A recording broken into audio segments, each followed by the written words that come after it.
Answering your comments, part 2. The first one we received was a couple of months ago saying, I have a few questions.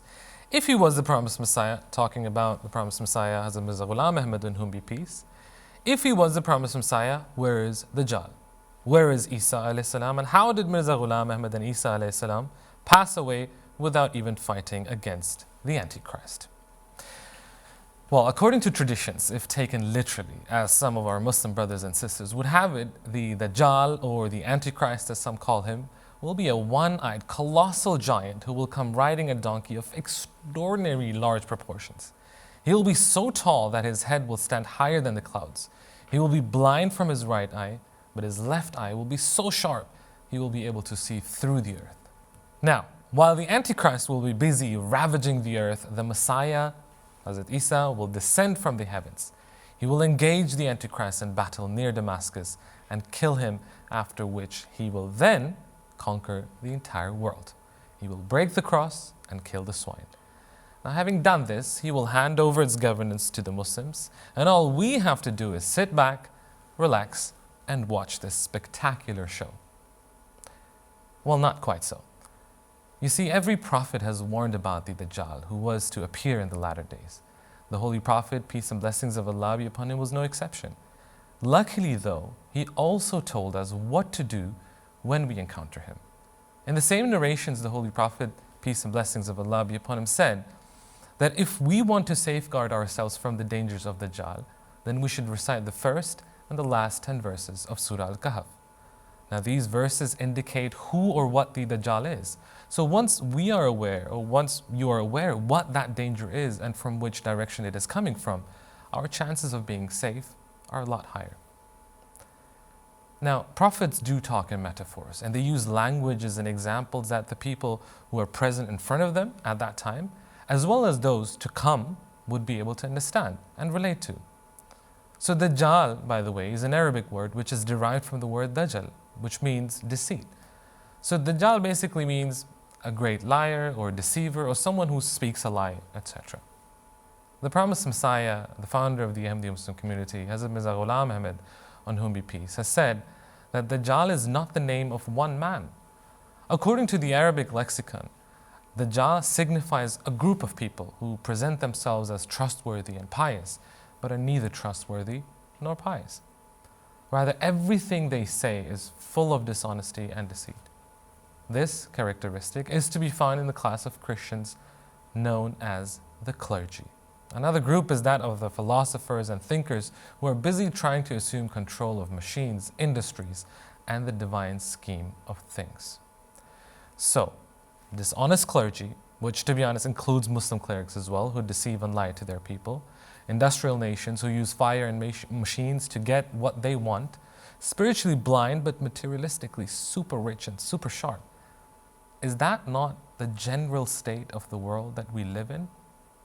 And that brings us back to the verses of Surah Al-Kahf, in which God Almighty talks about a group of people who has attributed a son to God Almighty, as it says in chapter 5, and that it may warn those who say, Allah has taken unto himself a son. So, the question again is, how did Hazrat Mirza Ghulam Ahmad, in whom be peace, pass away without even fighting the Antichrist? Now you tell me, did the promised Messiah not fight this Dajjal? Did he not write more than 85 books and articles proclaiming the oneness of God through the teachings of the Holy Quran? Did he not invite the Queen herself to accept Islam? Did he not show thousands of signs and miracles proving the truthfulness of Islam?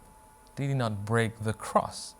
Well, not literally, but through his writings, proving the falseness of the current Christian doctrine of God having a son. Did he not kill the swine?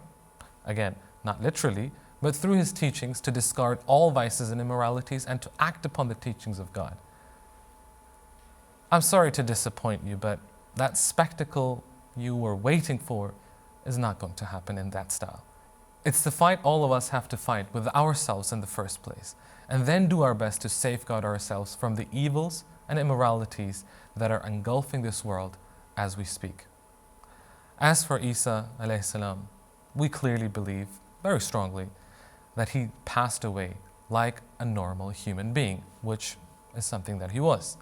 He was a prophet, he was a very beloved prophet of God, no doubt about it. But he was a human at the end of the day. Question number 2. Does Allah Almighty only love Ahmadis? If yes, why? If not, why is it necessary to be an Ahmadi? It's a good question.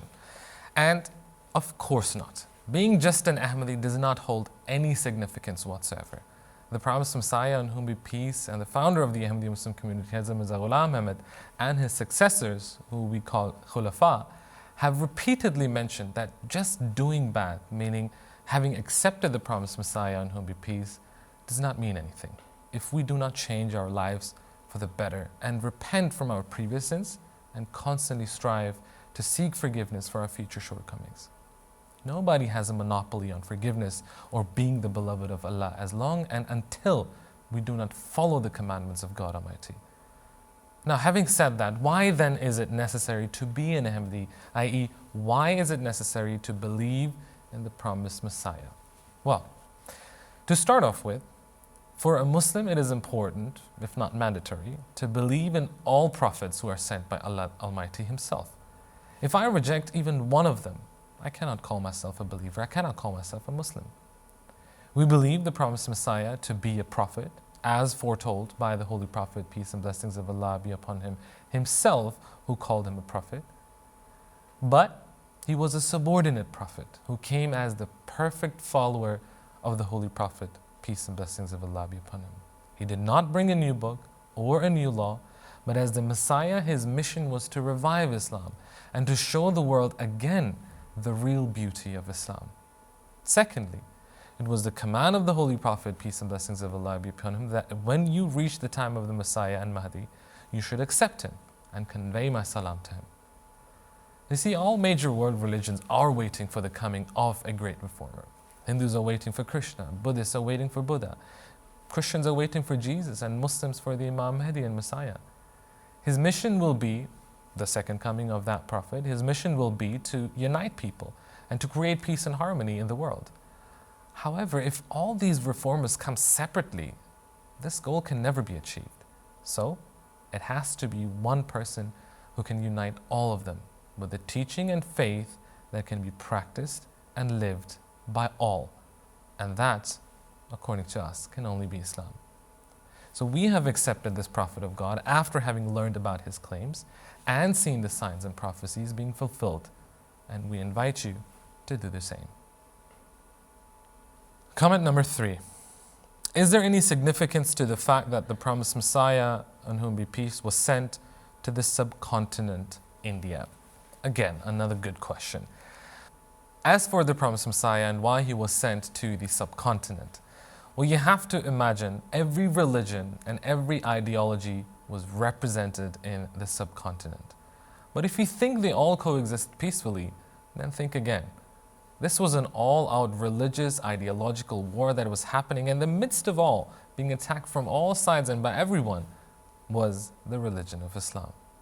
Nobody else was defend Islam like he did, which is also something that his contemporaries admitted to as well. You had Christian missionaries being sent from America and from Europe with the sole purpose of converting the Indian Muslim population to Christianity. You had the Hindus launching brutal campaigns and brutal attacks against the religion of Islam, insulting the Holy Prophet, peace and blessings of Allah be upon him, insulting his family, his wives, and the beautiful religion of Islam. Nobody stood up to these attacks the way that the promised Messiah, on whom be peace, did.